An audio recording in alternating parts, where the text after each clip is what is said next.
இந்த பஞ்சாங்கம் படி இது எல்லா பயிற்சியுமே இந்த ஆண்டு நடக்க போகிறது. இந்த கிரக நிலையை வச்சு பார்க்கும்போது ஒரு ஒரு ராசிக்கும் இந்த ஆண்டு எப்படிப்பட்ட யோகத்தை கொடுக்குங்க தான் நம்ம பார்க்க போகிறோம். 2025 இந்த எண் கணிதம்படி பார்த்தா இந்த நம்பர் 9 வருது. 9ஆம் நம்பர் செவ்வாய் தான் ஆதிக்கத்தை கொடுக்கக்கூடிய ஒரு நம்பர். ஆண்டு துவங்கும் போதே பார்த்தோன்னா செவ்வாய் கடகத்தில் நீச்சத்தில் தான் இருக்கார். இருந்தாலும் இது நீச்ச வக்ரம் அப்படின்னா ஒரு சில நேரங்களில் உச்சவலனையும் கொடுக்கும் அப்படின்னு சொல்லலாம். பொதுவாகவே பார்த்தோன்னா செவ்வாய் கொஞ்சம் நீச்சம் அடைஞ்சால் பெரிய அளவுக்கு நிலம் சம்பந்தப்பட்ட சில பிரச்சனைகள்லாம் ரொம்ப இருக்காது.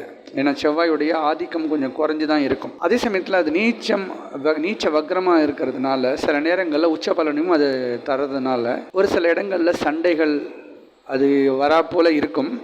அதுக்கு உண்டான அச்சுறுத்தலாம் இருக்கும். இருந்தாலும் அது பெரிய அளவுக்கு ப்ரொலாங் ஆகாது. சில நேரங்களில் அது கம்மியாகிறதுக்கான ஒரு சூழ்நிலையும். அப்போ செவ்வாய் இந்த ஆண்டில் நன்மை தீமை கலந்து தான் தராரு. பெரிய